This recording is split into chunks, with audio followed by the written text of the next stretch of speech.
Bueno, buenas noches a todos y a todas. El tema que vamos a tocar hoy, que ustedes han visto en el flyer, pareciera no tener relación con el tiempo litúrgico que estamos viviendo, ¿no?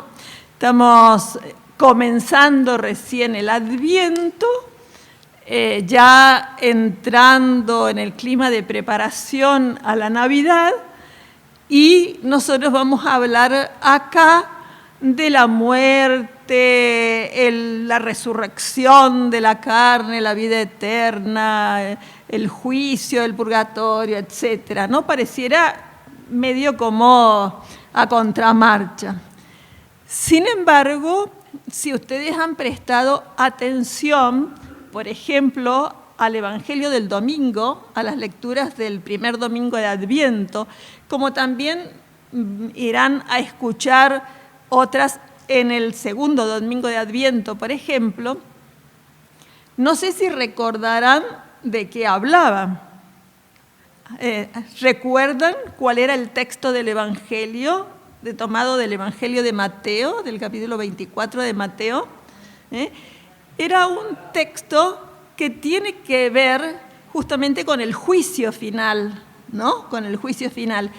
Y entonces, esto nos da pie para plantearnos, ¿y qué tiene que ver el Adviento? Es decir, la venida, es el advenimiento, el venir ¿de quién? Obviamente de Jesús, ¿no? El Hijo amado de Dios. ¿Qué tiene que ver la venida de Jesús, que vamos a celebrar el 25 de diciembre como el nacimiento de Jesús, con las realidades finales?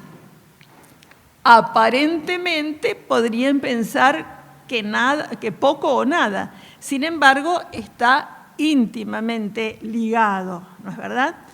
Y ahora vamos a tratar de descubrirlo.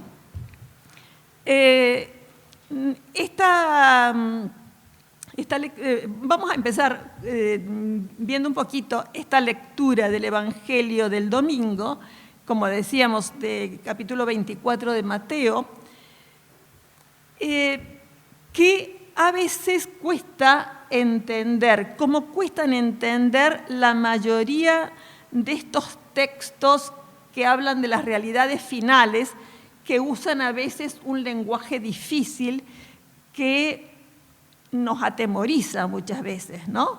Por ejemplo, la gran mayoría de las personas, cuando escucha lo que Jesús dice acerca del día de su venida o del fin del mundo y demás, del fin de la historia, siente temor por el lenguaje, las expresiones, las imágenes que se utilizan, ¿no es verdad? Bien, esto nos hace ver que tenemos que tener algunas cosas en cuenta para interpretar la palabra de Dios, ¿no? La palabra que Dios ha querido revelarnos en su Hijo amado, especialmente, ya como plenitud de esa revelación, y que están consignadas por escrito en los textos del Nuevo Testamento. Es una palabra, diríamos, escrita por autores inspirados, ¿no es verdad? Pero que al ser un lenguaje escrito hay que comprender el sentido de las figuras, de los símbolos, el estilo, el contexto, etcétera, para ver qué es lo que verdaderamente quiere decir. Porque imagínense, de los escritos del Nuevo Testamento, nosotros estamos a más de 2000 años de distancia, ¿no? Ni qué decir de los del Antiguo. Y además en una cultura occidental completamente diferente a una cultura del Oriente Antiguo, ¿no es verdad? Entonces, el modo de expresarse, las figuras, etcétera, generalmente no son rápidamente, digamos, comprensibles, sobre todo en estos textos que hablan de las realidades finales, ¿no? Y es necesario explicarlos. Por otro lado, también tenemos a veces el inconveniente o el problema de desde qué perspectiva leer el texto bíblico, ¿no? O escuchar en el corazón el texto bíblico. Y generalmente, por una razón que tiene que ver con esta realidad del pecado en el hombre, que aunque ya hemos sido redimidos, sin embargo queda en nosotros esa lucha interior, esa división interior que nos hace, diríamos, tender en nuestro modo de ver las cosas, en nuestros juicios, en nuestro modo de concebir, tender a ver la realidad de lo negativo. Muchas veces nuestra perspectiva para encarar los textos no es la que parte del verdadero corazón de Dios, de la verdadera imagen de Dios. Entonces, esto también es algo que lo tenemos que tener en cuenta y de una manera especial en estos textos, ¿no? Enseguida vamos a explicar un poquito mejor por qué, sobre todo, ¿no? Además, hay que añadir a esto que en aquella época, cuando se escribieron estos textos, en realidad el pueblo en general transmitía oralmente, o sea, escuchaban, pero no iban al rollo, ¿no? A leer, no tenían los rollos escritos en su casa, ¿no? Sino que escuchaban cuando se reunía la comunidad, ¿no? Escuchaban a los apóstoles, etc. Por lo tanto, hay que tener en cuenta que cuando la transmisión es de esta manera, el lenguaje que hay que utilizar es un lenguaje que pueda ser retenido en la memoria con facilidad. Y para eso es necesario utilizar imágenes impactantes, fuertes, que no se olviden, que queden grabadas, ¿no es verdad? Muchas veces hipérboles o, diríamos, parábolas. Jesús utilizaba parábolas, ¿no? Metáforas, comparaciones. Un lenguaje que quede siempre grabado en el corazón, que no se olvide. Sobre todo cuando lo que se transmite tiene una importancia particular, ¿no? Entonces, todas estas son cosas que debemos tener en cuenta al abordar los textos bíblicos, los textos de la palabra de Dios que nos ponen ante estas enseñanzas que vamos a tratar de iluminar ahora desde la palabra. Como decíamos, vamos a empezar para hacer un ejemplo y para introducirnos en esta temática, vamos a empezar recordando un poquito lo que decía el Evangelio de este domingo, de este primer domingo de Adviento. Jesús dijo a sus discípulos: cuando venga el Hijo del Hombre, sucederá como en tiempos de Noé, en los días que precedieron al diluvio. La gente comía, bebía, se casaba, hasta que Noé entró en el arca, y no sospechaban nada hasta que llegó el diluvio y los arrastró a todos. Lo mismo sucederá cuando venga el Hijo del Hombre. De 2 hombres que estén en el campo, uno será llevado y el otro dejado. De 2 mujeres que estén moliendo, una será llevada y otra dejada. Estén prevenidos, porque ustedes no saben qué día vendrá el Señor. Entiéndanlo bien. Si el dueño de casa supiera a qué hora de la noche va a llegar el ladrón, velaría y no dejaría perforar las paredes de su casa. ustedes también estén preparados, porque el Hijo del Hombre vendrá a la hora menos pensada. Acá tenemos varias cosas que yo quiero suponer que si han ido a la misa del domingo, el sacerdote les habrá explicado y las habrán podido entender.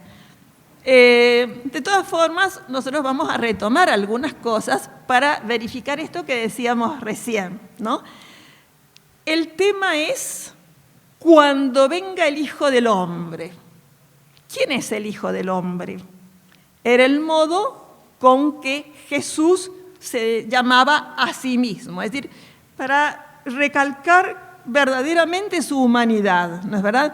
Además, tomado del libro de Daniel, ¿no? Es decir, del Antiguo Testamento, que anunciaba la venida del Hijo del Hombre.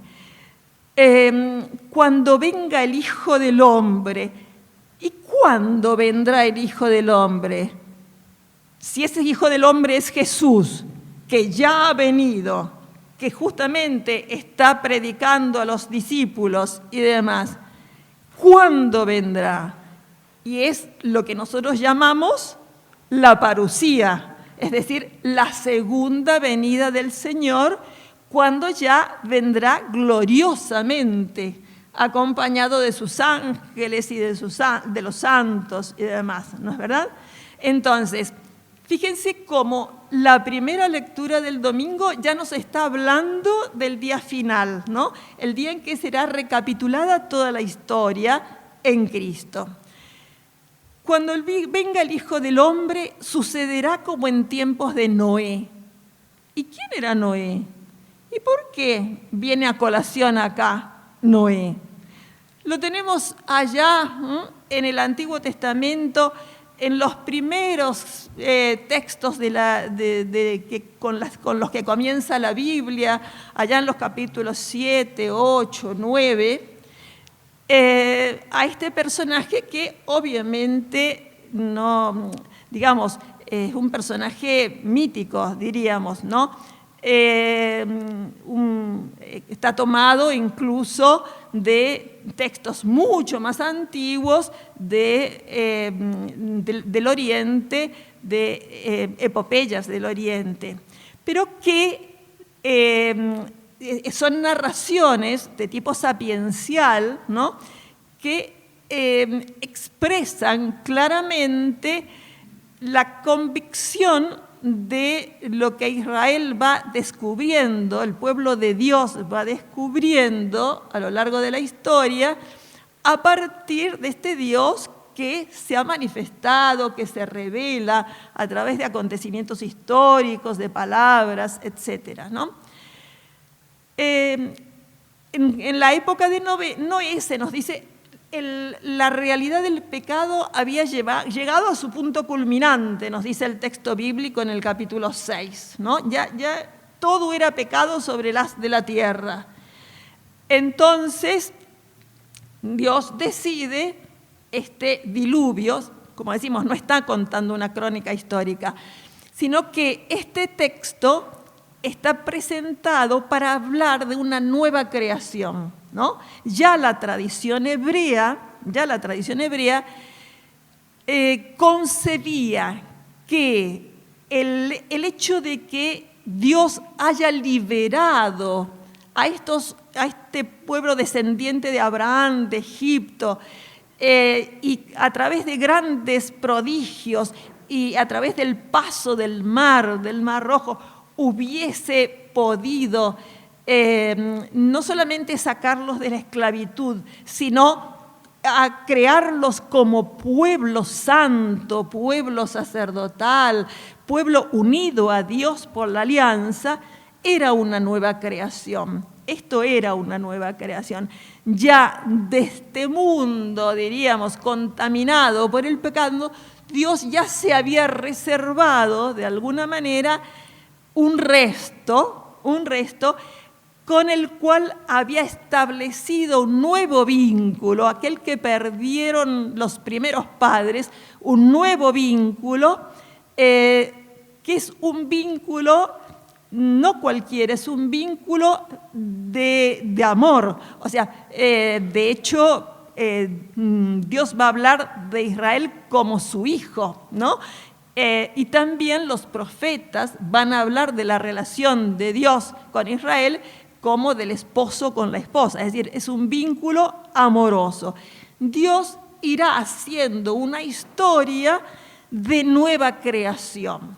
Y en esta historia hay una promesa ya hecha a Abraham y que después los profetas van a ir no solamente retomando, sino recibiendo para comunicar al pueblo de una realidad, diríamos, que se anuncia para un tiempo futuro, que es la venida de un Salvador, ¿no es verdad? La venida de un Mesías Salvador. Finalmente, ese Mesías Salvador viene, es Jesús. Justamente el nacimiento de Jesús tiene que ver con esta realidad, ¿no? De la descendencia de David, etc. ¿Y a qué viene? Precisamente a hacer que esta nueva creación no sea solo una realidad circunscripta al tiempo y al espacio, diríamos, de lo que es la vida en este mundo, sino que la lleva a una dimensión trascendente. Y por otro lado, no queda circunscripta únicamente al pueblo de Israel, sino que ya es a toda la humanidad.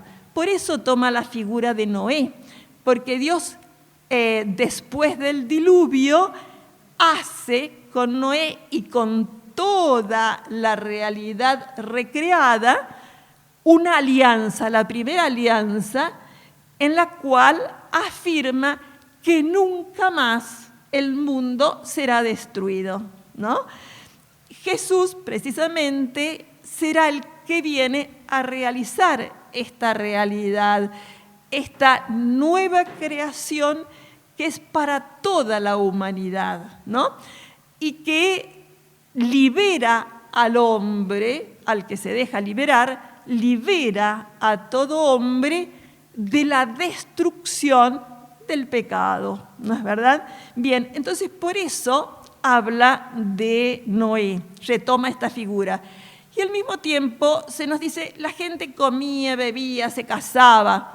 Es decir, hacía la vida cotidiana, la vida de todos los días, lo que hacemos nosotros todos los días también y demás, comer, beber, trabajar, etcétera, ¿no? Dos estaban en el campo, dos mujeres moliendo, o sea, moliendo el trigo para hacer el pan, etcétera. Más, y nos dice, cuando venga, uno será dejado y otro será tomado.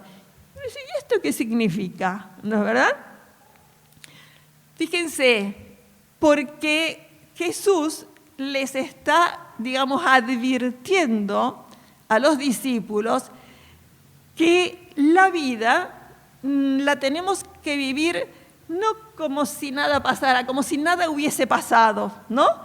A ver, comer, beber, trabajar, recrearse, etcétera, sin pensar en el acontecimiento definitivo y central que ha habido en la historia humana, que ha sido la Pascua de Jesucristo, ¿no? Que ha transformado completamente al hombre y a la historia, ¿no?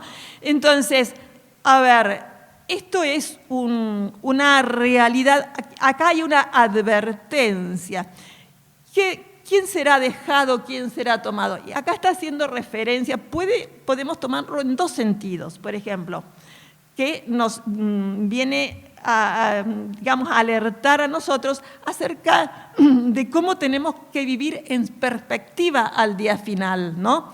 Es decir, nosotros podemos vivir en la realidad sin pensar, diríamos, en el día final, sin pensar en el don, en la gracia que hemos recibido de Dios, que ha transformado nuestra historia y que transforma nuestra vida para lo cual obviamente tenemos que nosotros acoger ese don y colaborar, diríamos, o podemos vivir desde esa perspectiva. Podemos no tenerlo en cuenta o podemos guiar nuestra vida desde esa realidad, o sea, conducir nuestra vida desde esa perspectiva, ¿no?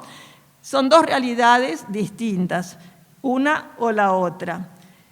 O también pueden ser dos facetas de uno mismo, de la propia persona.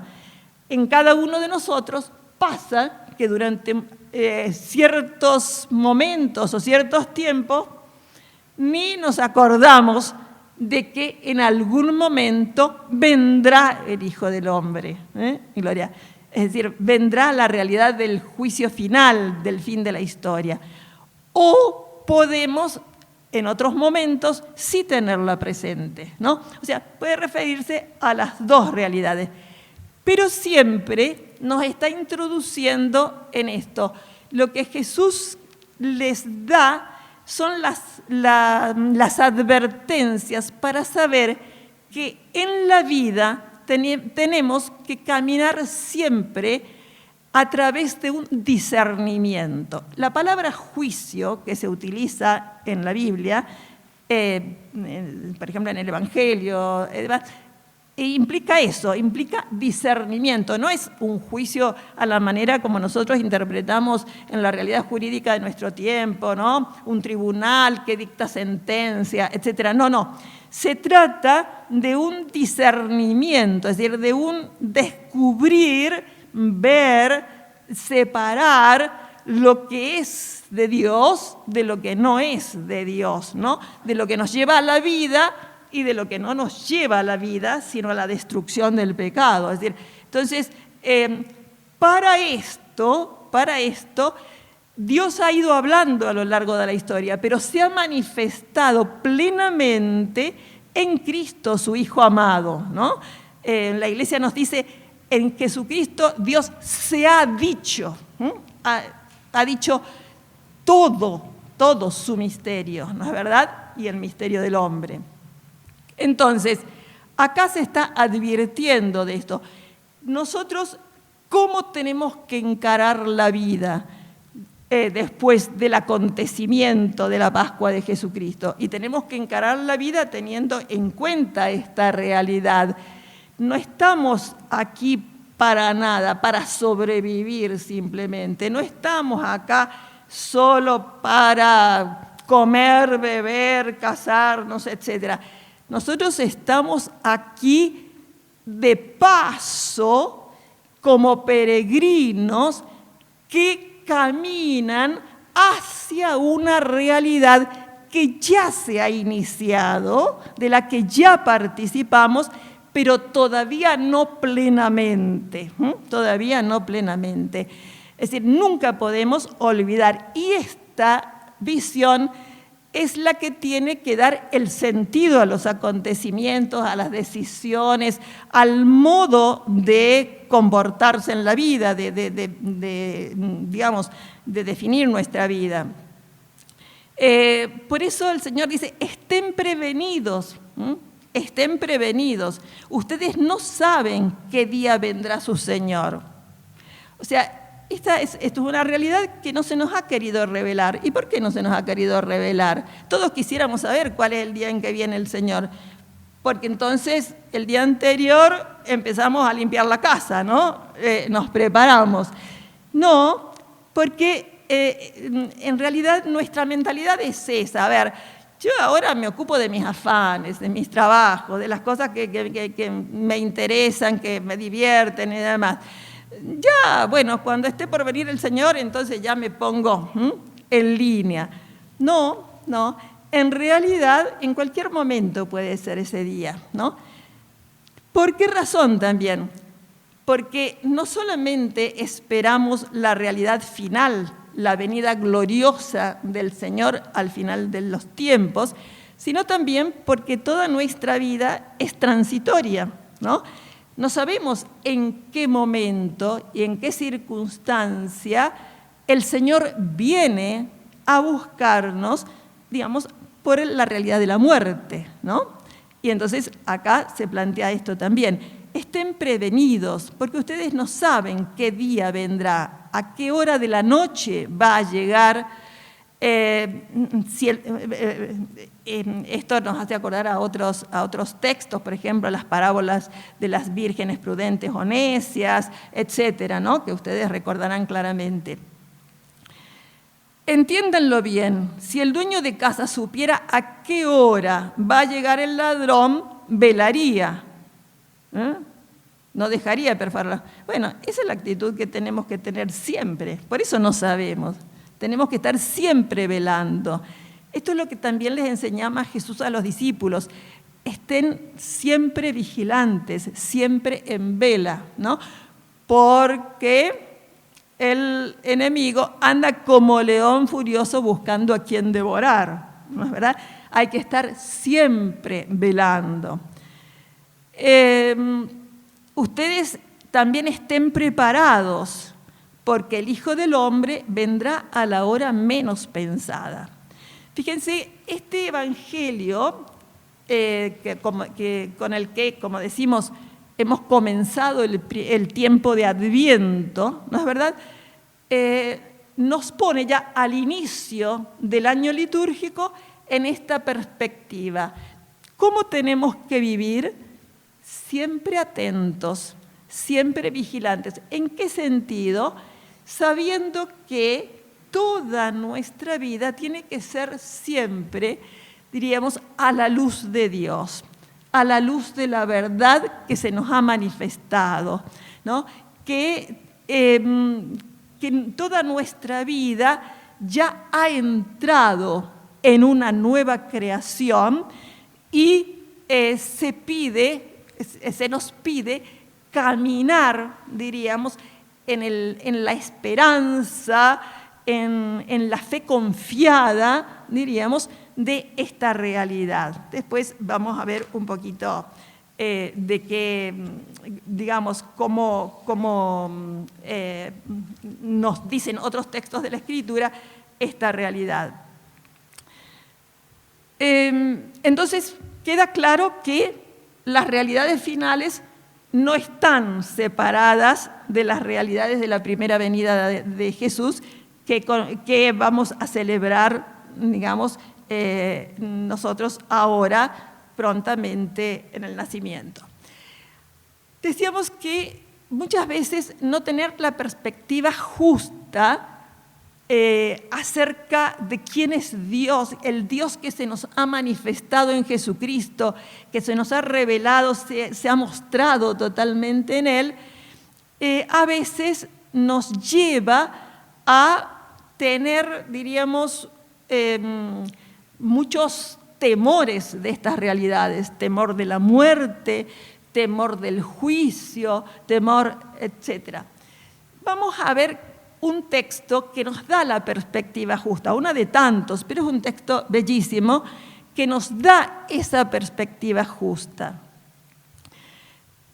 Por ahí nosotros tenemos algunas imágenes desfiguradas de Dios, ¿no? Muchas veces ha influido quizás alguna catequesis que hemos recibido no tan acertada o diríamos, o la misma realidad a veces del pecado, o también el no interpretar, como decíamos, no solamente las imágenes de la Biblia, sino las imágenes, por ejemplo, del lenguaje de los santos o de los místicos, que a veces sus sueños, sus revelaciones y demás, usan como la Biblia también imágenes que pueden ser no bien interpretadas, ¿no? Entonces, todo esto nos juega a veces un poco en contra. En la carta a los Efesios que tenemos en el Nuevo Testamento, que es un texto precioso, precioso, la comunidad cristiana que, diríamos, ya celebraba la liturgia, diríamos, nos presenta acá, al principio nomás, al comienzo de la carta, un texto en el que nos dice cuál es el sentido de la creación, cuál es el sentido de la creación del hombre, el por qué y el para qué vivimos. Y si nosotros sabemos cuál es el sentido de nuestra vida, el de dónde venimos y a dónde vamos, ya, diríamos, podemos encarrilar nuestra vida adecuadamente, ¿no es verdad? Si no, estamos completamente desorientados.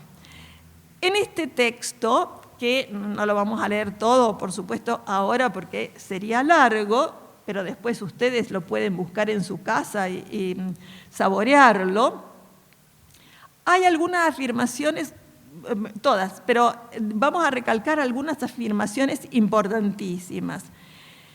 Es un texto en el cual se bendice a Dios, al Dios Padre de nuestro Señor Jesucristo, es decir, al Padre, al Padre.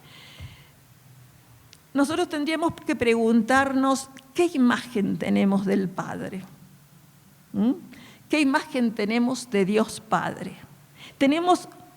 ¿Vivimos alguna relación real, la experiencia de la realidad filial respecto a Dios, Padre de nuestro Señor Jesucristo y Padre nuestro?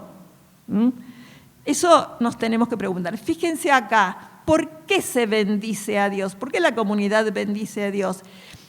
Bendito sea el Dios Padre de nuestro Señor Jesucristo, que nos ha bendecido en Cristo con toda clase de bienes espirituales en el cielo. Nos ha bendecido en Cristo, en su Hijo, en su Hijo. Y nos ha elegido en Él, en Cristo, antes de la creación del mundo. 4 veces va a repetir de distintas formas a lo largo de todo este himno litúrgico, haber sido elegidos antes de la creación del mundo. ¿Y elegidos para qué? ¿Para qué? Dice, para ser santos e irreprochables, es decir, sin mancha, inmaculados, en el amor, en su presencia, en el amor. Como María, ¿no? Como la Virgen, diríamos. Para ser, pero no solamente esto, Él nos ha predestinado a ser sus hijos adoptivos por medio de Jesucristo. Es decir, fíjense, antes de la creación del mundo, cuando todavía nada había, Dios, que en Jesucristo se nos ha revelado como Trinidad, es decir, como comunión de personas, ha querido, ha deseado, por puro amor, por su infinito amor, crearnos, ¿para qué? Para ser santos, en su presencia, en el amor, es decir, para establecer una relación con Él, que no es cualquier relación, es una relación de hijos, una relación filial. Bien,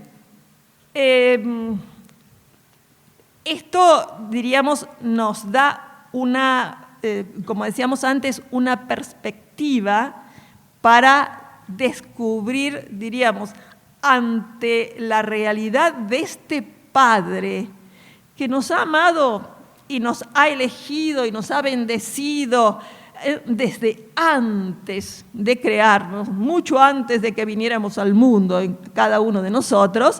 Es decir, nos hace ver que estas realidades no son realidades amenazantes, ¿no?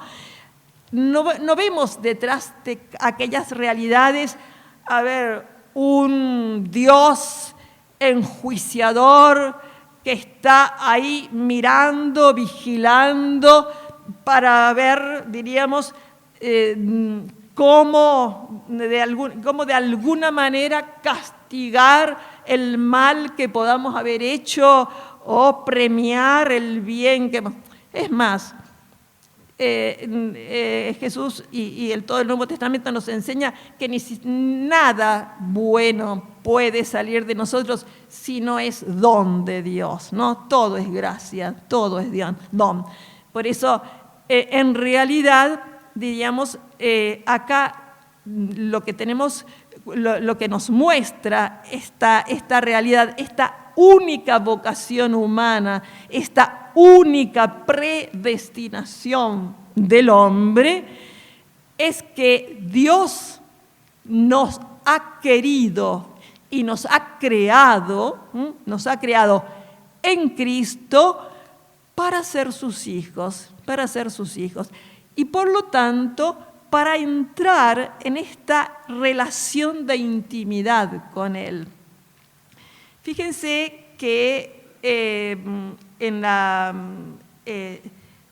un texto de la Iglesia, de la exhortación apostólica Verbum Domini, se nos dice que en el Verbo de Dios, por quien se hizo todo, el Verbo que se hizo carne, en el Verbo de Dios, por quien se hizo todo y que se hizo carne, se nos narra la vida íntima de Dios. ¿Por qué? Porque hasta que no hemos tenido la revelación de Jesucristo como Hijo de Dios vivo, Hijo unigénito de Dios, y no sabíamos que Dios era Trinidad. Jesucristo no solamente se revela como Hijo, sino que nos revela también al Espíritu Santo, como persona divina. Por lo tanto, nos revela la vida íntima de Dios. Nos revela que en el corazón de la vida divina está la comunión, el don absoluto. Es decir, porque el Padre es todo don al Hijo y el Hijo es todo don al Padre en el amor, que es el Espíritu. Y nosotros hemos sido creados a su imagen, también para vivir en comunión, pero no en cualquier comunión. Fíjense, nos dice acá, Dios es amor, lo que dice la primera carta de Juan. Dios se nos da a conocer como el misterio de amor infinito en el que el Padre expresa desde la eternidad su palabra en el Espíritu Santo. Por eso, el Verbo, que es el principio, que desde el principio está junto a Dios y es Dios, nos revela al mismo Dios en el diálogo de amor de las personas divinas y nos invita a participar en él. Esa es nuestra vocación. A eso hemos sido llamados, predestinados. Para eso hemos sido creados. Para eso Dios nos ha dado la vida, el don de la vida, ¿no? Fíjense, cuando a veces nosotros hablamos, por ejemplo, del cielo, de la visión beatífica, de ver a Dios y demás, no siempre tenemos en cuenta esta realidad. Esto es el cielo, ¿no? ¿Qué es el cielo? Unidos a Cristo, íntimamente unidos a Cristo, que nos ha rescatado, que nos ha redimido, que nos ha liberado del pecado que nos impedía ir al Padre. En Cristo hemos sido llamados a vivir en esta intimidad con Dios, a participar de la vida divina. Cuando nosotros decimos que en el bautismo recibimos la gracia, la naturaleza divina, estamos diciendo esto.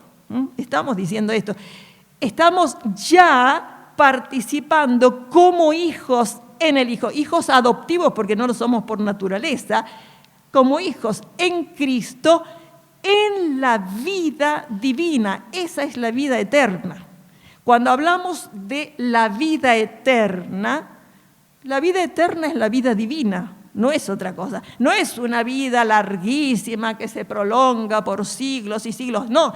Es una vida que está más allá del tiempo, más allá del tiempo y del espacio, que es la vida divina. Es participar en el gozo, en la maravilla de la comunión intratrinitaria, una realidad inefable que ni siquiera podemos llegar a comprender desde nuestra realidad actual.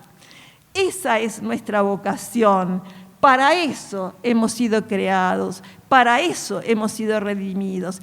Y en esto está la gloria de Dios. Por eso también varias veces se nos va a repetir acá, para gloria de Dios. O sea, en esto está la gloria de Dios, ¿no? Se dan cuenta que esto nos da una mirada para leer toda la revelación bíblica, ¿no? Todos los textos. A veces, como decimos, tenemos imágenes de Dios que pareciera que no tienen nada que ver con esta realidad, ¿no? Un poco como en el relato del Génesis 3, aquella serpiente parlante susurraba al oído de la mujer, ¿no? Este Dios que no quiere que ustedes sean como dioses, no quiere que ustedes, o sea, un Dios celoso, un Dios, no, todo lo contrario, ¿no?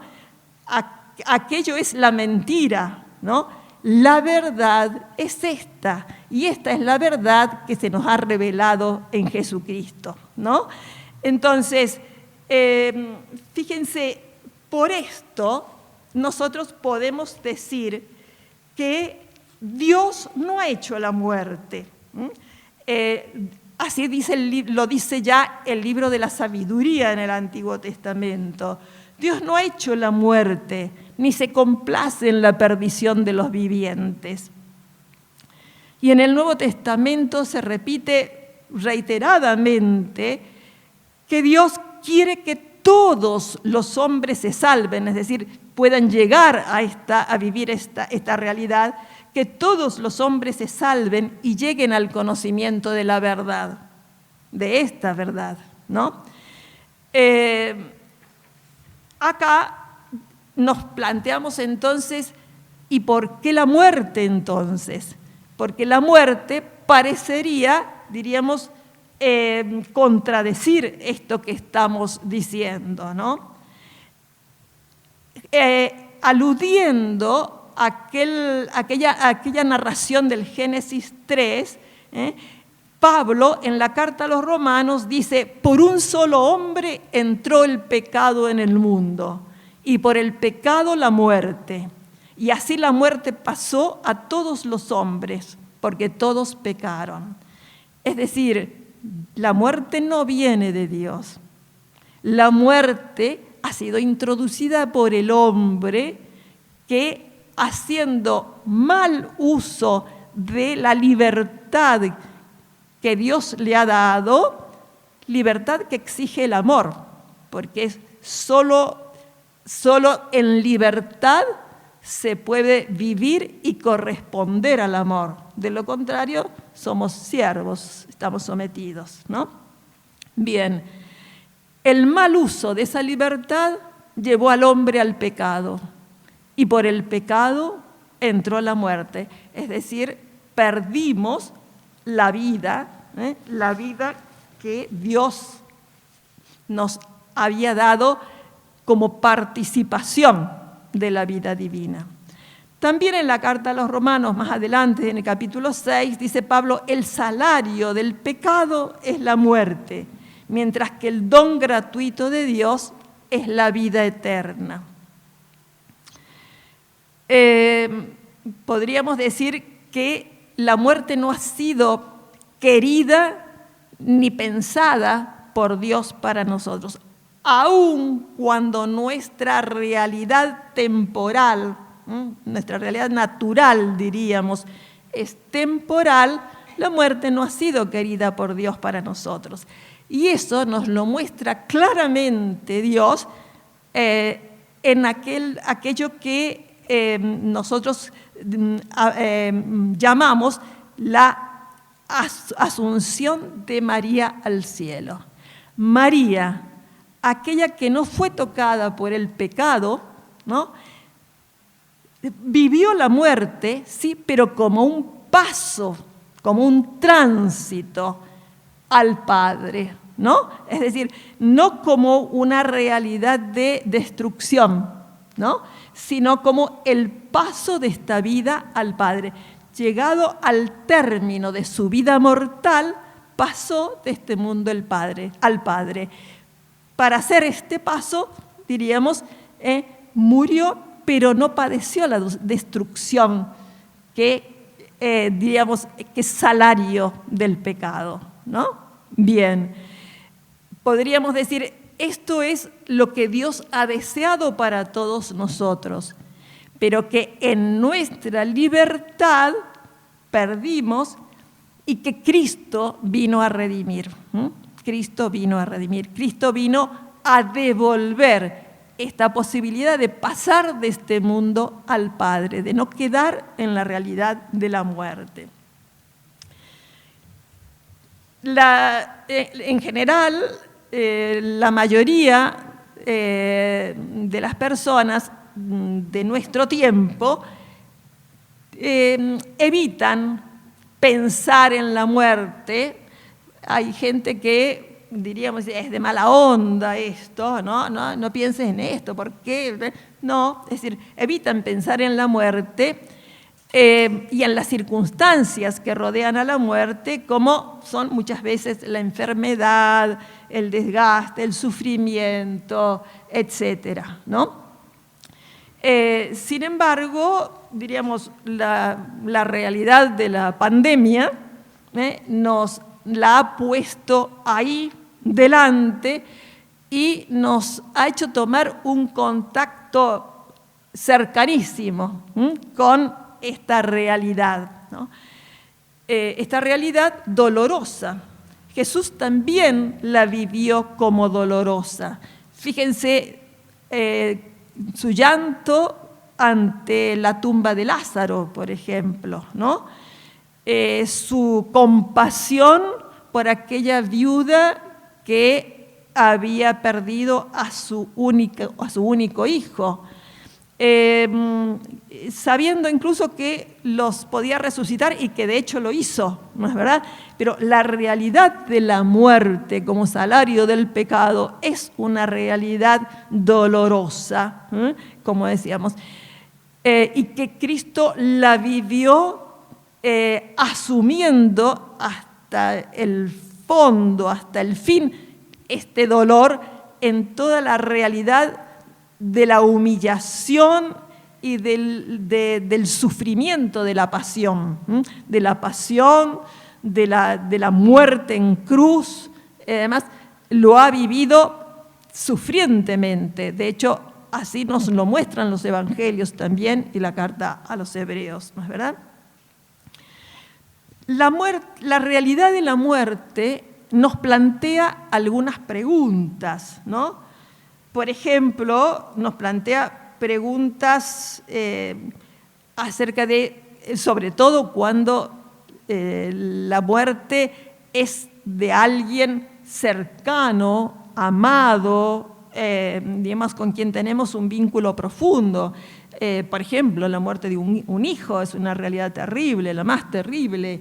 La muerte de un hermano, de un padre, de una madre, de un esposo, etcétera, de un amigo, toda muerte, pero especialmente cuando hay un vínculo, ¿no? Y entonces nos surge la pregunta, ¿se pierde para siempre el vínculo que nos unía con quien ha partido? El misterio que se nos ha revelado en Cristo nos dice no,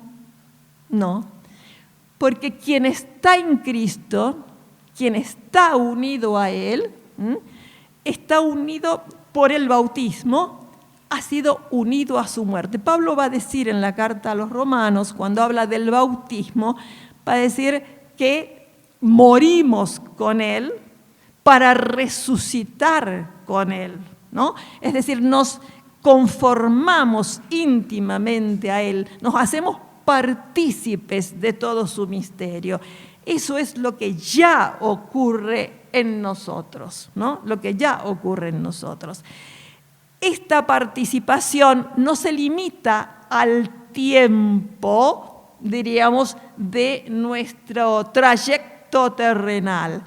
Esta participación nos introduce en el cuerpo de Cristo, ¿no? En el cuerpo místico de Cristo, que es la Iglesia, como esa comunidad, esa comunión de aquellos que, digamos, participan en el banquete de bodas del Cordero, como dice el Apocalipsis, ¿no? Banquete en el cual nosotros participamos cada vez que nos acercamos a la Eucaristía, diríamos como adelanto, como prenda de la realidad última, final, ¿no? Por lo tanto, cuando alguien ha muerto en Cristo, digamos, no ha muerto, está vivo, y está vivo con Él, en Él, en esta realidad que hemos venido meditando. Y cuando nosotros nos acercamos a la mesa de la Eucaristía, ellos están presentes, ¿no? Todos aquellos que han sido redimidos y salvados, que no se han negado al don del amor de Dios, que no se han negado, es decir, participan del banquete del cielo, es decir, una imagen que el Señor utiliza para hablar precisamente de la realidad futura, ¿no? Esa realidad futura ya se va haciendo presente como anticipo, diríamos, en la realidad eucarística. Por lo tanto, nosotros tenemos que tener conciencia que en el momento, digamos, en que podemos vivir con mayor cercanía nuestro vínculo con los seres queridos que han partido ya a la casa del Padre, es precisamente cuando participamos de la Sagrada Eucaristía, ¿no? Es decir, esto es muy hermoso también y muy consolador, además de ser verdadero. Otra pregunta que nos podemos hacer es, ¿qué pasa con la persona que murió? Ya lo estamos respondiendo de alguna manera. Si murió en Cristo, unida a Él, diríamos, vive esta realidad. Después explicaremos el tema de la purificación y demás.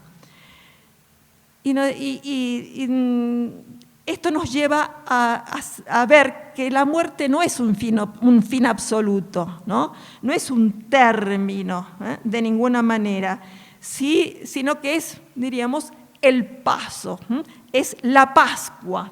Pascua significa paso, ¿no? Es decir, la Pascua de Cristo es el paso de la muerte a la resurrección. El que está unido a Él participa también de la muerte, unido a la muerte de Cristo, y participa también de la vida que Cristo resucitado ya ha alcanzado, venciendo el poder de la muerte, ¿no? Esto, diríamos, bueno, podría suscitar otras preguntas, pero lo que tenemos que tener claro es esto: el amor paternal de Dios, que se ha mostrado completamente en Jesucristo su Hijo, que ha dado su vida por nosotros. Nadie tiene mayor amor que el que da la vida ha dado su vida por nosotros, haciéndonos hermanos suyos. ¿Se acuerdan lo que le dice a María Magdalena? Ve y di a mis hermanos, subo a mi Padre y a vuestro Padre, que nos ha hecho hermanos suyos. Él es el primogénito de entre muchos hermanos. Nos ha hecho hermanos suyos. Somos coherederos con Él, ¿no? Es decir, todo lo que es suyo es nuestro también. Somos coherederos con Él. Esta realidad nos hace ver que, diríamos, Dios nunca, ya desde los orígenes, nunca nos abandonó al poder de la muerte. Siempre a lo largo de la historia ha ido saliendo al encuentro del hombre, ofreciéndole su amistad, ofreciéndole su palabra. Nunca cortó el diálogo con el hombre. Somos nosotros los que a veces no dialogamos con Él, no abrimos el oído a la escucha, no nos dejamos encontrar. ¿Recuerdan aquel texto del Apocalipsis donde Jesús dice: estoy a la puerta y llamo, si me abres, entraré y cenaré contigo, ¿no? Es decir, esta es la realidad de Dios siempre. No hay ninguna realidad humana, ni la bajeza más absoluta del pecado, que haga que Dios no llame a nuestra puerta, que Dios no salga a nuestro encuentro. Él siempre y hasta el último instante va a estar siempre buscándonos para que nosotros recibamos su amor y entremos en esta vida que nos ofrece, ¿no? Acá, fíjense, esto, diríamos, sería para meditar muchas cosas, pero nos plantea también una pregunta: ¿y cómo resucitamos? Porque nosotros en el credo decimos: creo en la resurrección de la carne, pero cuando muere alguien, nosotros damos sepultura a ese cuerpo que ha quedado sin vida, o sea, no tiene signos de vida. Y pensamos que el alma va con Dios y bueno, y el cuerpo se desecha, diríamos, se va destruyendo y demás. Bien, ¿qué nos dice acá la revelación bíblica? Y primero, digamos, nosotros estamos muy contaminados por la filosofía griega, ¿no? Donde el alma y el cuerpo son dos realidades separadas. Lo perfecto es el alma y el cuerpo de alguna manera es el peso, la cárcel, digamos, lo que retiene la realidad espiritual del alma. Esto no es la revelación bíblica, ¿no? En la Biblia no se concibe la realidad humana al ser humano, sino en su totalidad. El ser humano es cuerpo y es alma, es toda la realidad completa, ¿no? Ya diríamos desde las narraciones del Génesis a través de imágenes y demás, nosotros vemos que el hombre creado por Dios recibe de él este principio vital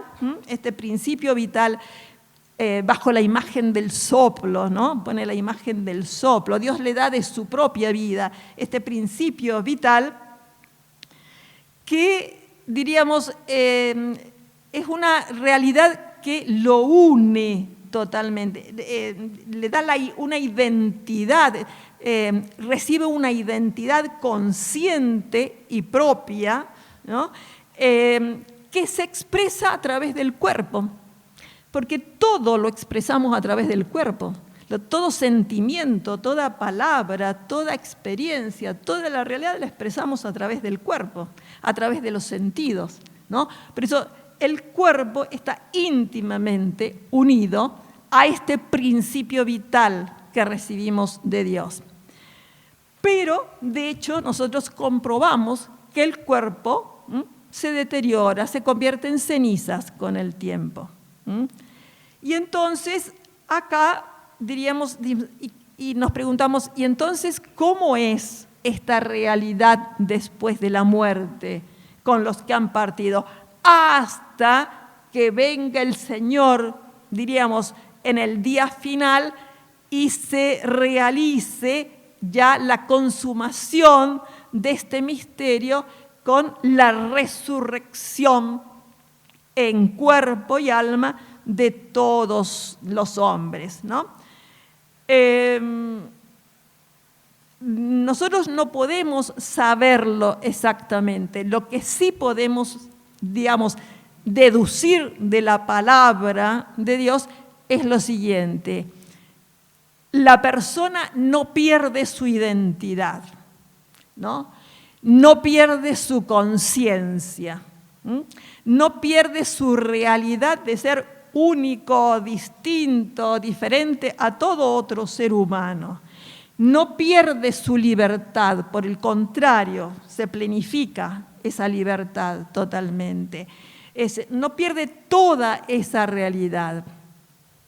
Pero en este estado intermedio, diríamos, entre el momento de la muerte y la realidad de la resurrección futura en cuerpo y alma, no sabemos, diríamos, desde nuestra realidad terrena, sometida al tiempo y al espacio, no podemos imaginar, no podemos saber cómo es esta realidad. De hecho, más allá de la muerte no hay tiempo, no existe el tiempo, ¿no? El tiempo es una realidad de esta vida. Por lo tanto, solo podemos hablar con imágenes, con comparaciones. Pablo, por ejemplo, nos dice en la primera carta a los Corintios: lo que siembras no es la planta tal como va a brotar, hablando de la muerte, ¿no? Comparándola con una semilla, sino un simple grano de trigo, por ejemplo. Y Dios le da a cada semilla la forma que quiere, el cuerpo que le corresponde. Se siembran cuerpos corruptibles y resucitarán cuerpos incorruptibles. Se siembran cuerpos humillados y resucitarán gloriosos. Se siembran cuerpos débiles y resucitarán llenos de fuerza. Se siembran cuerpos naturales y resucitarán cuerpos espirituales. Porque hay un cuerpo puramente natural y hay también un cuerpo espiritual. El primer hombre procede de la tierra y es terrenal, pero el segundo hombre procede del cielo. De la misma manera que hemos sido revestidos de la imagen del hombre terrenal, también lo seremos de la imagen del hombre celestial. Otro texto, también de Pablo, en 2 Corintios, refiriéndose al mismo tema, nos dice: nosotros sabemos, en efecto, que si esta tienda de campaña, refiriéndose a lo corporal, que si esta tienda de campaña, nuestra morada terrenal, es destruida, tenemos una casa permanente en el cielo, no construida por el hombre, sino por Dios. Mientras estamos en esta tienda de campaña, gemimos angustiosamente, porque no queremos ser desvestidos, sino revestidos, a fin de que lo que es mortal sea absorbido por la vida. Y aquel que nos destinó para esto es el mismo Dios que nos dio las primicias del Espíritu. Diríamos, esto es lo que la Iglesia cree. Ahora, en esta realidad todavía, hasta que no entremos en ella, no la podremos comprender totalmente. Pero sí sabemos que nuestro cuerpo, que es el lugar donde nos manifestamos y que es templo de Dios, ¿no? Y que por eso respetamos, cuidamos, honramos, etcétera, es el que resucitará en el último día, transformado en cuerpo espiritual, ¿no? Y la vida que no, digamos, la vida después de la muerte, la vida divina, la vida eterna, es una realidad dinámica, como toda vida. La vida siempre es dinámica, no es una realidad estática.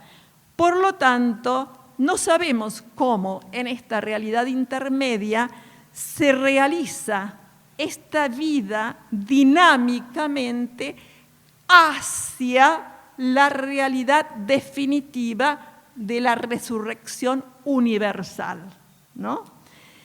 Bien, son realidades consoladoras, a las cuales no hay que temer, pero que no podemos comprender en su totalidad, obviamente desde nuestra realidad, del desde acá, hasta que no entremos en ella. Bien, justamente por esto, en realidad, quienes viven plenamente unidos a Cristo no sienten rechazo a la muerte, aunque la muerte sea contraria al designio de Dios, pero como habiendo sido redimidos, ya conocemos que será nuestra Pascua, será el paso.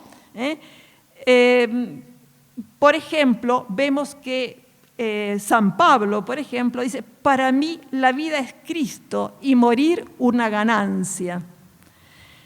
O también en otro texto San Pablo afirma: es cierta esta afirmación, si hemos muerto con Él, también viviremos con Él.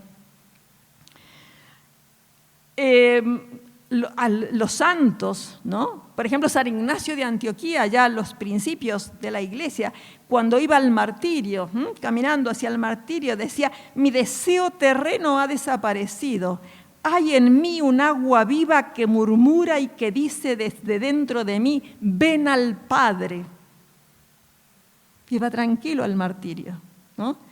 Santa Teresa de Jesús, todos sabemos que aquel cántico: muero porque no muero, ¿no? Es decir, y la afirmación de: yo quiero ver a Dios y para verlo es necesario morir, ¿no? Santa Teresita del Niño Jesús, que dice: yo no muero, entro en la vida. Y así podríamos poner miles, millones de ejemplos, ¿no? Es decir, quien vive realmente el gozo de la fe, el gozo de la vida en Cristo, va recibiendo también, junto con este don de la fe, va recibiendo esta esperanza gozosa, que por la acción del Espíritu Santo le quita el miedo, el temor, como lo hemos visto ya en Pentecostés, ¿no? Los apóstoles que estaban encerrados por miedo a padecer la muerte como Jesús, cuando viene el Espíritu Santo, en este caso de una manera visible, manifiesta, quedan liberados de todo temor, ¿no?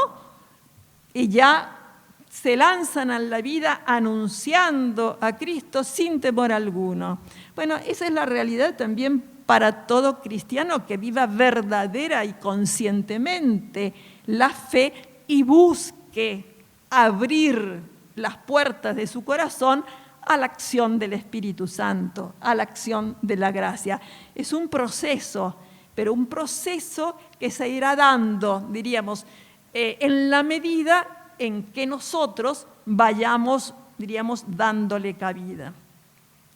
Y podrán preguntar ustedes: ¿y qué pasa con los que no mueren en Cristo? O por lo menos con los que no han muerto, diríamos, totalmente reconciliados, ¿no? Con los que no estaban a lo mejor en pecado mortal, pero diríamos tampoco totalmente purificados. Y bueno, la Iglesia nos habla de un periodo de purificación, que es lo que llamamos purgatorio. Nosotros a veces nos imaginamos, por las imágenes que se utilizan en los textos bíblicos, el fuego, la ajena del fuego, etc., nos imaginamos como un fuego devorador, como una tortura, digamos, como una realidad, un castigo, una tortura por nuestros pecados. Pero en realidad nosotros vemos, por ejemplo, en las manifestaciones divinas en el Antiguo y en el Nuevo Testamento, por ejemplo, ya en el Sinaí, en la zarza ardiente a Moisés, en Pentecostés, estas lenguas como de fuego que bajaban del cielo, vemos que se está hablando de otro fuego. Jesús dice, he venido a traer fuego sobre la tierra y cómo quisiera que ya estuviese ardiendo. ¿Cuál es el fuego que ha venido a traer? ¿A qué fuego se refiere? Al fuego del amor, al fuego del amor de Dios. Por eso el Espíritu aparece en forma de lenguas de fuego, ¿no? Es decir, al fuego del amor de Dios. Es decir, la purificación, ¿en qué consiste? Y no consiste en que vamos a tener días, años y milenios, que no existe el tiempo después de la muerte, de hacer penitencias y penitencias. No, ya Cristo expió nuestros pecados. Consiste en que al encontrarnos con Dios, vamos a tener una visión distinta de la que tenemos ahora, del amor de Dios, de la luz, de la verdad que hay en Dios. Y esa realidad va a ser como de espejo para nosotros. Ahí nos vamos a descubrir en nuestras mezquindades, en nuestras negligencias, en nuestras dificultades para amar, en nuestra falta de perdón, etcétera. Y eso nos va a causar mucho sufrimiento, ¿no? Es decir, ¿por qué diríamos, pero un sufrimiento purificador? Porque es justamente el mismo sufrimiento que padeció Jesucristo, el que Dios experimenta en su misericordia cuando nos ve inconscientes ante el don que se nos ofrece, ¿no?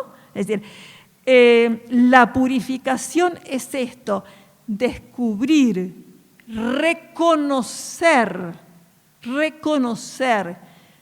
confesar, diríamos, humildemente nuestras mezquindades, nuestra falta de amor y ser perdonados, dejarnos perdonar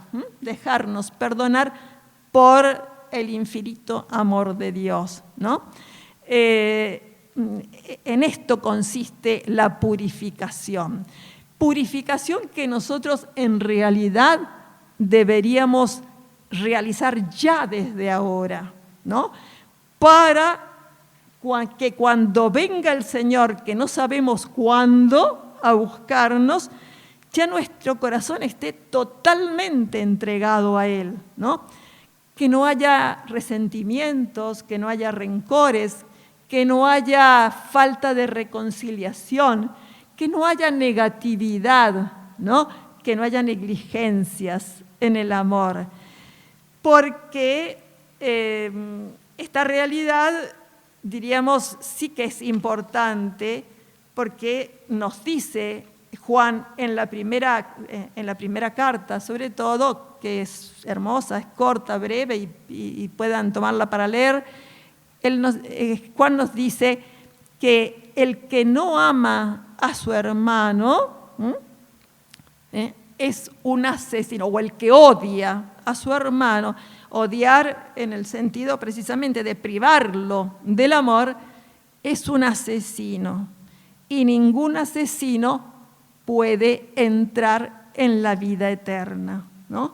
Es decir, que Jesús también lo dijo, si tu hermano tiene algo contra ti, deja tu ofrenda, ve, reconcíliate con tu hermano y después vuelve.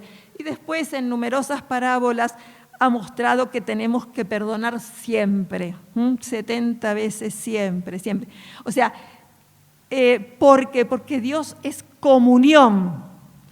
y nosotros estamos llamados a entrar en esa comunión. Y en esa comunión tenemos que encontrarnos todos, ya habiendo superado todas estas mezquindades, diríamos, del corazón humano, ¿no?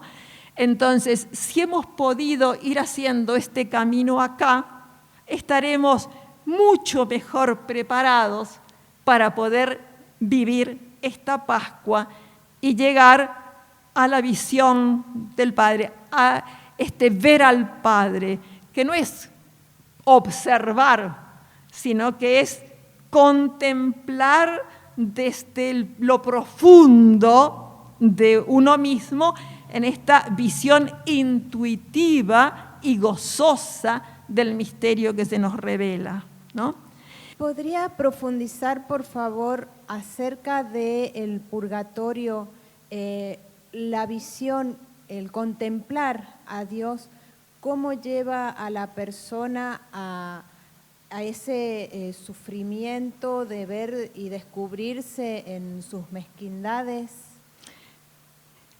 Bien, todo lo que podemos decir es lo que deducimos, ¿no es verdad?, de los textos bíblicos. Lo que podemos decir es que será ya la gracia de la contrición perfecta, ¿no? Nosotros acá pedimos la gracia de la contrición perfecta, es decir, del conocimiento de nuestros pecados y de que Dios nos dé el don de poder confesarlos y arrepentirnos humildemente, porque confiamos en su misericordia que no tiene límites, ¿no es verdad? Bueno, muchas veces Dios da ese don acá, si se lo pedimos, pero a veces no lo pedimos, a veces no somos conscientes de esto, ¿no es verdad? Y entonces necesitamos purificar. Por ejemplo, recuerdan que cuando veíamos lo poquito que leímos del himno de la carta a los Efesios, decíamos que Dios nos ha predestinado a ser santos e irreprochables en su presencia, ¿no? ¿Y qué es la santidad? ¿Qué es la santidad? Y bueno, ¿se acuerdan que en el Evangelio de Mateo tenemos todo aquel discurso inicial de Jesús, el discurso de la montaña, que abarca los capítulos 5, 6, 7, donde se nos da como un compendio de la santidad, ¿no? Y al final del capítulo 6, Mateo, retomando un texto del Antiguo Testamento, del Levítico 19, dice: sean perfectos como su Padre Celestial es perfecto. Y nosotros, cuando miramos ya desde el comienzo las bienaventuranzas nomás, ¿no? Felices los pobres de espíritu, felices los misericordiosos, felices. Y nosotros vemos un retrato que nos queda demasiado grande, ¿no? Y si proseguimos en este discurso hasta el final, cuando dicen amen a sus enemigos, porque de lo contrario, ¿cuál es la novedad? ¿No es verdad? No juzguen para no ser juzgados. O sea, toda la esencia, diríamos, de la realidad de la vida en Cristo. ¿Y quién de nosotros cree que puede sentirse que esa realidad la vive completa y profundamente? Nadie.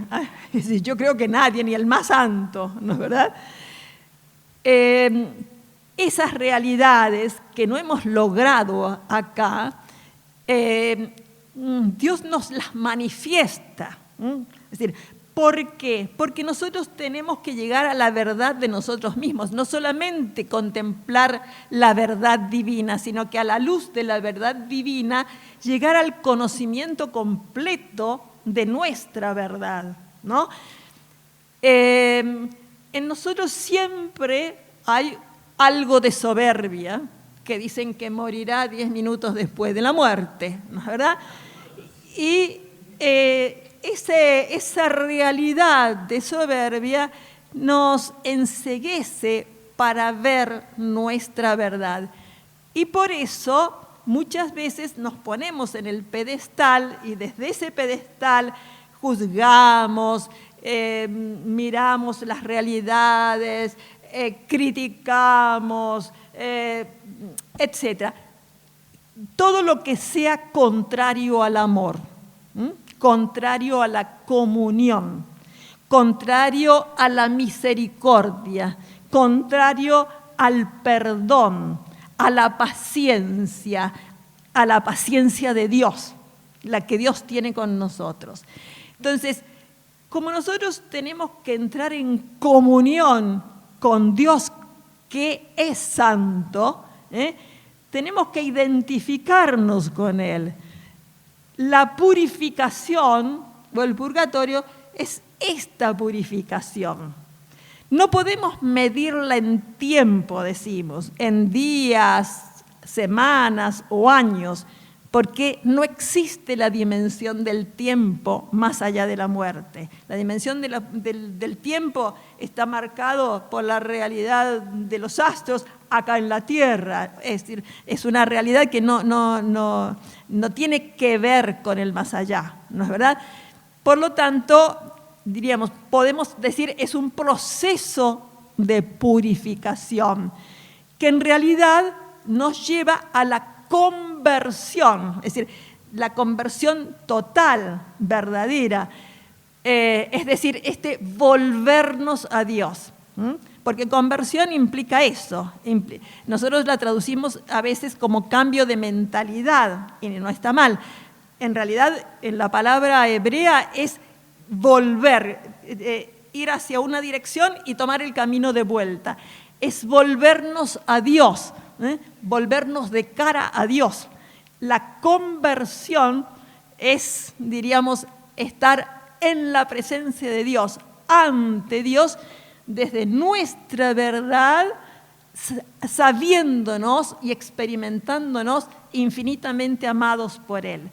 Pero sabiendo que ese amor nos transforma el corazón para amar también a todos los demás que son tan frágiles como nosotros, ¿no? No sé si he respondido completamente. Vamos a la siguiente pregunta. Vos dijiste que Dios no ha creado la muerte. Exacto. Pero Él es el creador de todo. Mi pregunta es, o mi duda, si Él crea todo, la naturaleza misma, hay ciclos de muerte y vida. Nosotros somos parte de la naturaleza. Entonces, ¿la muerte es parte de la creación o no? No, lo dice claramente la Escritura, incluso no solamente de la vida humana, sino de la restauración de la creación toda. No solamente nosotros seremos transformados.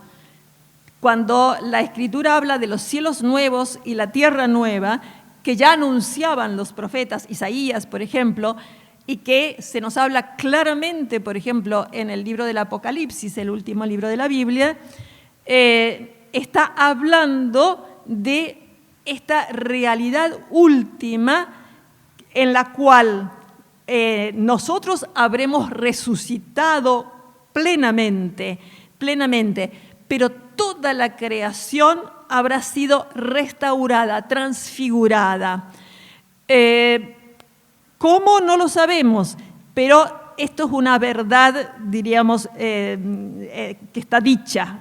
De hecho, Pablo, en el capítulo 8 de a los Romanos, de la carta a los Romanos, habla de esta creación que gime como con dolores de parto, esperando ser liberada, porque el hombre es el que la ha sometido. Es decir, el pecado del hombre sometió no solamente al ser humano, sino a toda la creación, ¿no? O sea, diríamos, al desvirtuar las relaciones con Dios, con los semejantes y con el mundo creado. El mundo que debía administrar al modo de Dios, no arbitrariamente, ¿no? Es decir, el pecado del hombre, y lo vemos justamente, vemos las consecuencias en nuestra realidad hoy más que nunca, el pecado del hombre trastorna la creación, y esa creación está sometida, como dice Pablo, con gemidos, diríamos, esperando su liberación. Toda la realidad creada. Dios es el creador de todo, pero no de la muerte, porque la muerte, diríamos, no es vida. Dios es vida, crea la vida, y todo lo que viene de Dios pertenece a la bondad de Dios y a la vida que Dios da. La muerte no pertenece a la bondad de Dios. La muerte, podríamos decir, es la negación de la vida. Es la negación de la vida. El pecado no viene de Dios. No viene de Dios. No sé si he respondido bien. Tercera pregunta. Hola, buenas noches. Yo quería consultarte puntualmente en qué momento, con esto que estás diciendo de que con el pecado se trastorna toda la creación, ¿en qué momento los hijos adoptivos dejamos de ser hijos adoptivos, volvemos como hijos legítimos? O sea, antes de la purificación, el momento de la muerte, después de la purificación, ¿cuándo sucede eso? Siempre seremos hijos legítimos.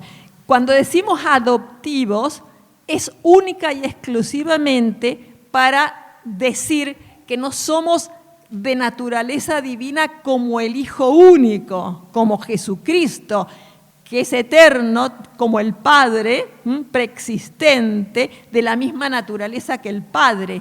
Nosotros lo somos por don, por participación. Para expresar esa diferencia, decimos somos hijos adoptivos, pero hijos, amados y legítimos, siempre legítimos para Dios, ¿no? Es decir, Dios nos ha creado ya diríamos, como sus hijos, pero nosotros siempre desde nuestra libertad podremos rechazar el don de Dios. Explicábamos que la libertad, que sería extenso hablar de esto, la libertad, diríamos, es una necesidad del amor, ¿no? No existe amor si no hay libertad, porque el amor, diríamos, no somete, el amor no obliga, el amor precisamente libera. Entonces, Dios, que nos ama y nos ha creado pura y exclusivamente por amor,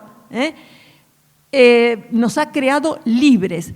Es más, la libertad, nos dice la Iglesia, es el signo más eminente de la imagen divina. El signo más. Por eso nadie puede, diríamos, quitarnos la libertad, abusar de nuestra libertad, etc. Es el signo más eminente de la imagen divina. El otro día, conversando con una persona sobre estas cosas, me ponía una imagen que él había escuchado, que decía, como una metáfora, un niño que pregunta, ¿hay alguna piedra tan grande que Dios no pueda mover? Y quien le responde le dice, sí, la libertad. Me pareció estupenda esa imagen, porque, exacto, el único límite que Dios tiene para obrar en nosotros es nuestra libertad. De eso tenemos que ser muy conscientes, por eso hay que educar la libertad, hay que ejercitar la libertad.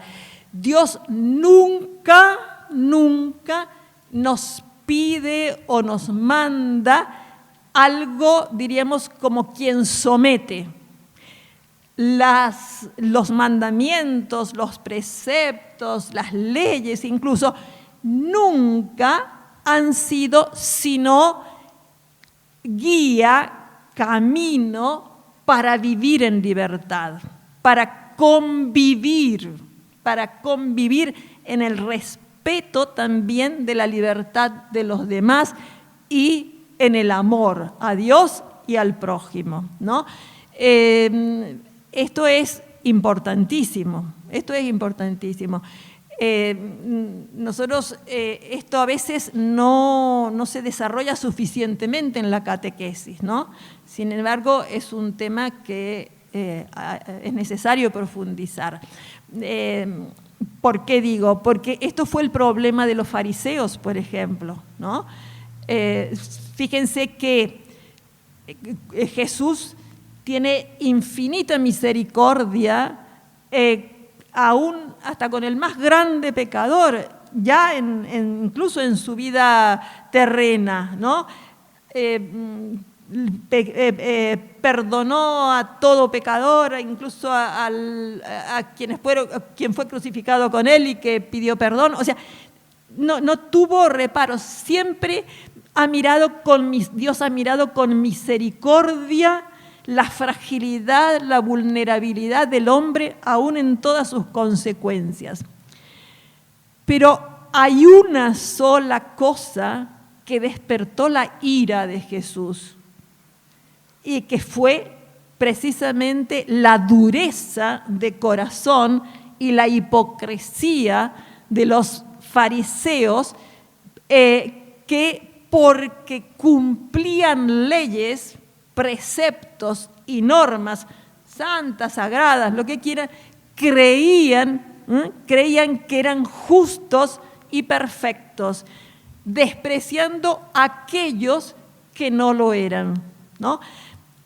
Esta mentira, de hecho, en el capítulo 8 del Evangelio de Juan les va a decir, ustedes son hijos del demonio, aquel que es padre de la mentira, en una discusión fuerte que tiene con ellos ahí, porque incapaces de amar, o sea, vivían del cumplimiento de la ley, ¿no? Y entonces ponían la ley por encima de la caridad, por encima de la misericordia, por encima de toda realidad, y despreciaban al que no vivía conforme a la ley. Esto es una tentación para nosotros también. Nos faltan entre nosotros también, diríamos, estos personajes. Cada uno de nosotros lo puede ser en algún momento de su vida, ¿no? Hay que tener mucho cuidado, hay que estar vigilantes, como nos decía el Señor en el Evangelio con el que empezamos, ¿no? Acá esta realidad es importante, diríamos, porque tiene que ver con esta capacidad de acoger a Dios, de acoger el amor de Dios. Por eso la realidad, por ejemplo, del cielo o del infierno, no la vemos como retribución.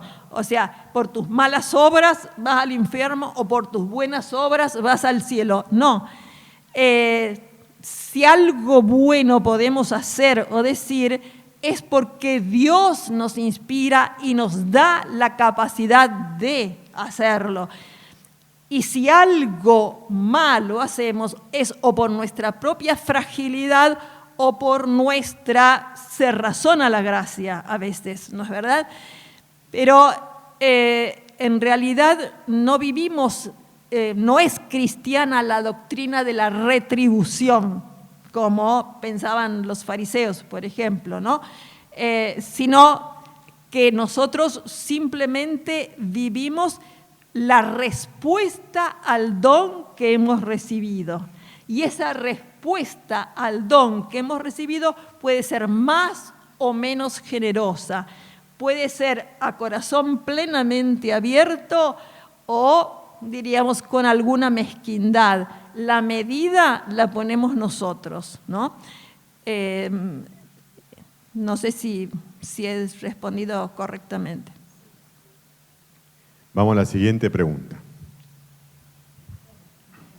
Buenas noches, madre. Mire, los adultos mayores, que ya estamos al borde de los 80 años, cuando éramos niños y nos preparaban para la primera comunión, nos hacían el hincapié sobre el infierno y el cielo. ¿Qué hay de aquellos impíos, impuros, que no llegaron o que no llegan a conocer a Dios porque lo niegan, ¿no es cierto? Que por ahí hay una parte que dice que serán arrojados al fuego, ¿no es cierto? Y se oirá el rechinar de dientes. Bien, primero clarificamos el lenguaje, este lenguaje del fuego, del rechinar de dientes y demás. ¿Se acuerdan lo que habíamos dicho al principio? Las imágenes son fuertes precisamente para que queden grabadas en la memoria, para prestar atención y que queden grabadas. Pero no son una descripción de la realidad de la condenación, sino que son un llamado, diríamos, a la responsabilidad y a la conversión. ¿Qué es el infierno? Nosotros, la Iglesia afirma, y es un dogma de fe, la realidad del infierno. ¿En qué sentido? Porque precisamente por el misterio de la libertad. Si nosotros afirmamos que Dios nos ha creado libres, necesariamente tenemos que afirmar que el hombre puede negarse al amor de Dios. Puede negarse a lo mejor temporariamente y en algún momento abrir los ojos y pedir perdón, sí. Puede negarse hasta el último instante de su vida desoyendo toda invitación de Dios, toda exhortación y demás, sí.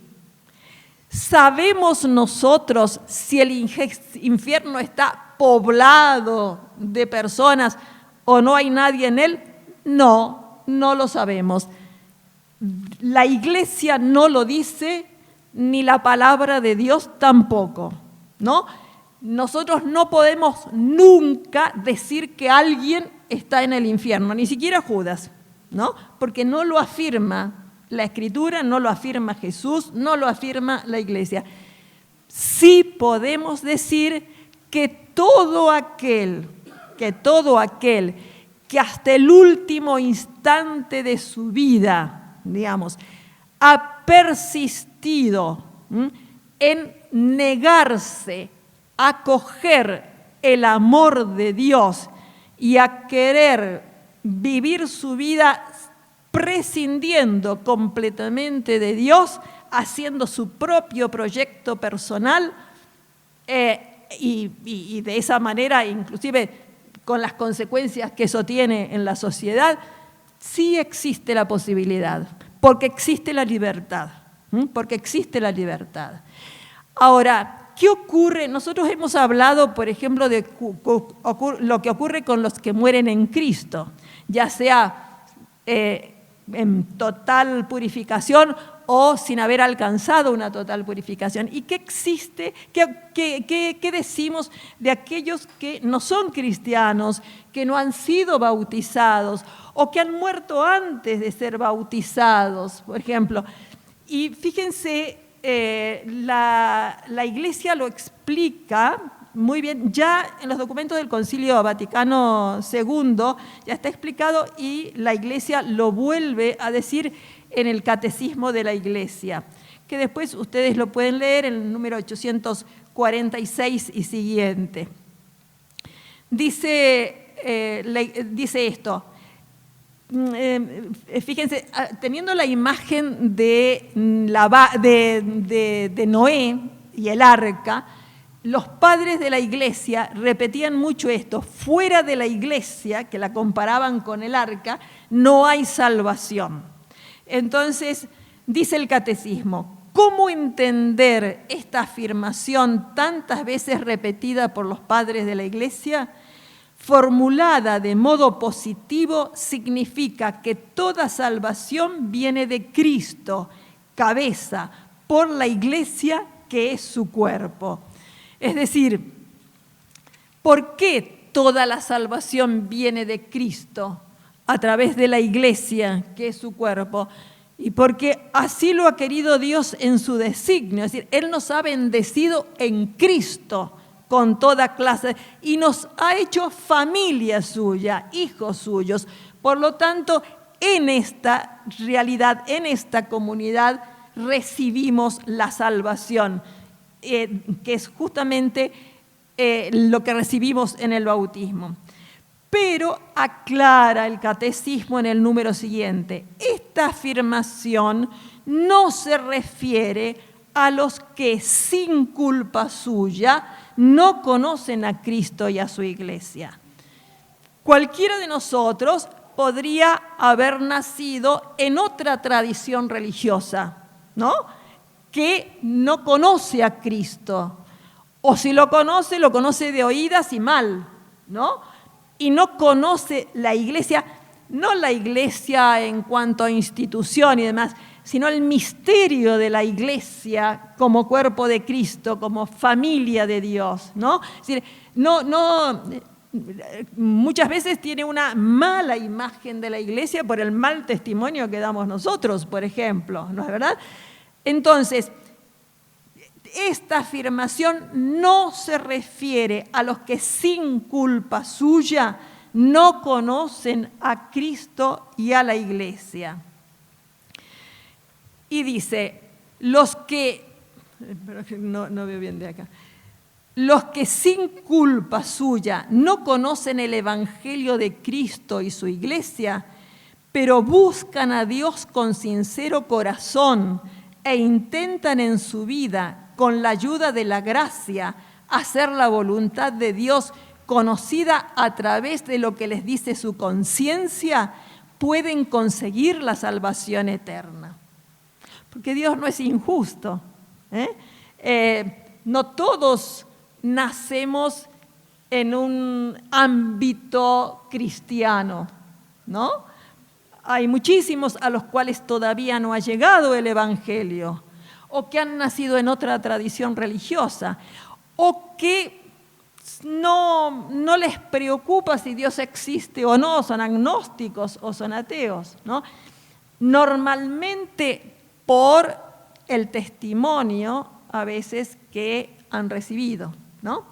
Bien, y dice en el número siguiente, en el 848, aunque Dios, por caminos conocidos solo por Él, puede llevar a la fe sin la que es imposible agradarle, a los hombres que ignoran el Evangelio sin culpa propia, corresponde, sin embargo, a la Iglesia la necesidad y al mismo tiempo el derecho sagrado de evangelizar. Es decir, esta realidad no nos tiene que dejar tranquilos y decir, bueno, igual se salvan. No, porque el magnífico tesoro que tenemos, esto que llamamos la buena noticia, que es la más grande noticia que en la historia haya existido, es para que la conozcan todos los hombres, todos, absolutamente. Por eso nosotros tenemos que anunciar, tenemos que decir esto, tenemos que evangelizar, aunque haya, por supuesto, este camino de la misericordia de Dios, que es justo y no deja a nadie sin el auxilio de su gracia por caminos conocidos solo por Él, ¿no? Bien, ¿alguna otra pregunta? A ver, una pregunta, dos preguntitas más y termina. Hola, buenas tardes. Yo quería consultar el tema de las almas que están en el infierno. ¿Hay una forma que nosotros podemos hacer para ayudarlas? Y también por las almas que están en el purgatorio. ¿Hay una forma para hacer que su estadía sea más corta en el purgatorio y puedan estar en comunión con Dios? Gracias.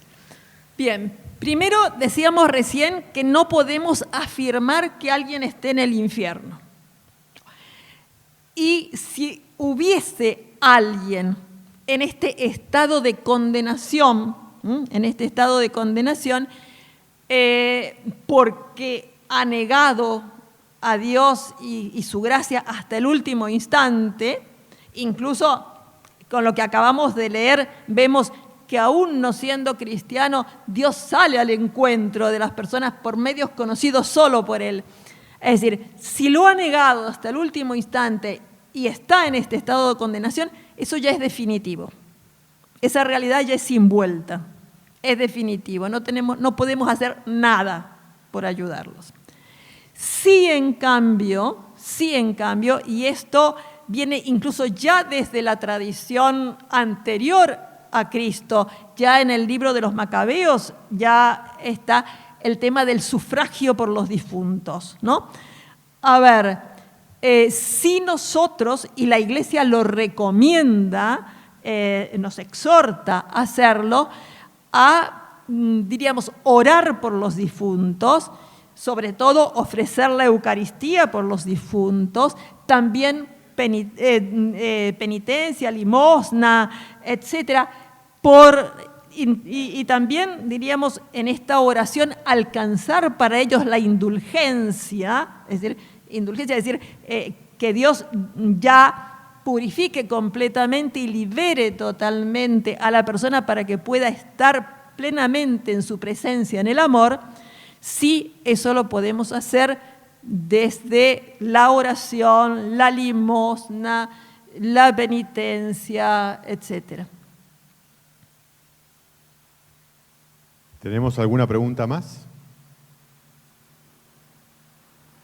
Bueno, Mari, entonces te damos un caluroso aplauso y te damos las gracias.